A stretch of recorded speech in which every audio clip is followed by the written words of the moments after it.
Welcome to Real Estate from a Chicken's Perspective.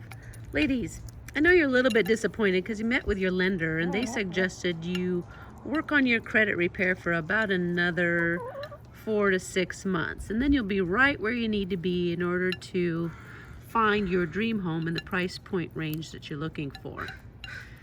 And yet you keep coming across these houses that you've just fallen in love with. You go to open houses, you do drive-bys, all those great things as good habits for buyers that are looking for their dream home. And so should you just stop doing that right now in the meantime as you're working on your credit repair? Absolutely not. Make sure you stay that course, that pattern, because you're going to further fine-tune exactly what you're looking for in a home. And when the timing's right, your credit's repaired, you're ready to go, within this year, you're going to come across your dream home. We're going to make an offer, and there you'll be.